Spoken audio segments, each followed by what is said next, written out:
हरिओम मित्रांनो, आज मी कॉन्फरन्ससाठी आहे पुणे ऑर्थोपेडिक सोसायटीच्या पुण्यामध्ये आणि बापूंच्याच कृपेने जस्ट सरांसमोर बसलो. डॉक्टर विनायक सावंत वाशीवरनं सामंत डॉक्टर विनायक सामंत वाशीवरनं सर आमच्या कॉन्फरन्ससाठी आले होते पुण्यामध्ये. So I am with sir.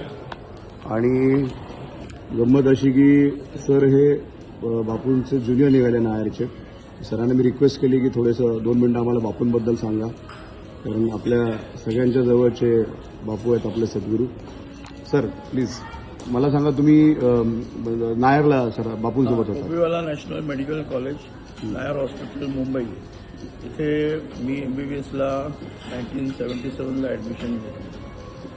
निरुद्ध बापू सर आम्हाला 2 वर्ष सिनियर होते आणि त्यावेळेला आमचे एवढी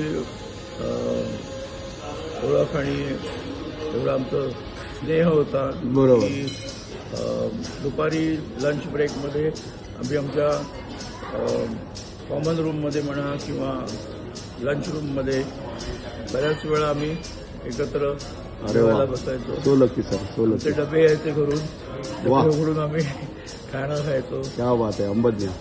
मस्त. त्यावेळेला त्यांचा स्नेह आम्हाला मिळाला. Yes sir. आणि MBBS झाल्यानंतर त्यानंतर मग मी MS साठी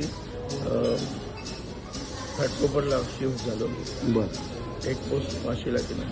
ओके ओके. आणि आता तुम्ही वाशीमध्ये सेटल आहात. आता वाशीमध्येच आहे. सर त्यावेळेस काय तुम्हाला असं बापूंचं काय आवडलं होतं? तो जो एक और असतो आपण सिनियर, लाईक आपण PG करतोय त्यावेळेस आपल्याला एक आपण आपल्या सिनियरकडे बघत असतो बरोबर. किंवा UG करत आपल्या सिनियरकडे बघत असतो, यार याला आपल्यासारखं व्हायचं. जसं फॉर एक्झाम्पल मी MBBSला कराडला होतो. I use to follow my seniors. बाबा त्याच्याकडनं गायडन्स घ्यायचो, मी जाऊन नोट्स मागायचो किंवा मला टॉपिक समजला जाऊन बसायचो रूममध्ये.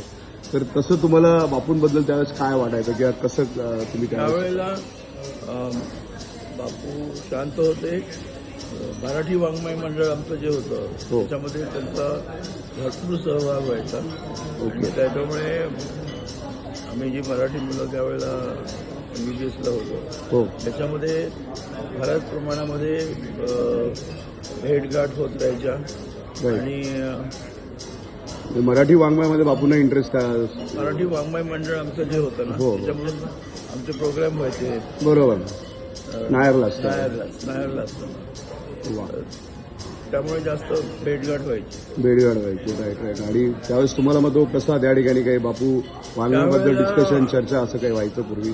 त्यावेळेला त्यांचं डेफिनेटली मराठीवरती तर प्रभुत्व होतंच आणि त्याप्रमाणे मग त्यावेळेला आम्हाला असं तर माहीत असतं की पुढे बापू असं MD करायला केल्यानंतर पूर्ण असं त्याच्यामध्ये परिवर्तन होणार आहे हे त्यावेळेला आम्हाला अंदाज नव्हता. नाहीतर तो कुणालाच नव्हता. परिवर्तन होईल असा अंदाज नव्हता. त्यावेळेला आम्ही असे सिनियर ज्युनियर असेच बोलणं व्हायचं. बरोबर. तेवढं गॅप पण नव्हती. त्यामुळे नाही सर, 1-2 वर्ष म्हणजे almost they are like friends. आपल्या UG PG मध्ये आपण 1-2 वर्ष 3 वर्ष they are like friends. Always they are like a brothers also. त्यामुळे आपण नेहमी जवळ असतो त्यांच्या त्या ह्याच्यामध्ये. अजून काय अशी खास आठवण सर बापूंची तुम्हाला आठवते की? आठवण अशी नाही, पण ही वॉज लव्हेबल पर्सन. आणि त्यांचं असं आपण सिनियर ज्युनियर असं काही एक्झॅक्टली तो तसा दुजाभाव कधीच त्यांनी ठेवला नव्हता. Right sir. आणि मग तू किती वर्ष टोटल तुम्हाला सहवास लाभला बापूंचा? लगभग जवळजवळ 4 वर्ष म्हणायला हरकत नाही. क्या बात. म्हणजे मस्त. एक पोस्ट केल्यानंतर नायरला एक पोस्ट केल्यानंतर मी रजिस्ट्रार म्हणून दुसऱ्या हॉस्पिटल शिफ्ट झाला. त्यानंतर मग त्यावेळेला कॉन्टॅक्ट थोडा नव्हता. त्याच्यानंतर काही योग आला नाही परत भेटला. त्यानंतर मग हेच डायरेक्ट कळलं की बापू सद्गुरू आहेत. बरोबर. अंबज्ञ.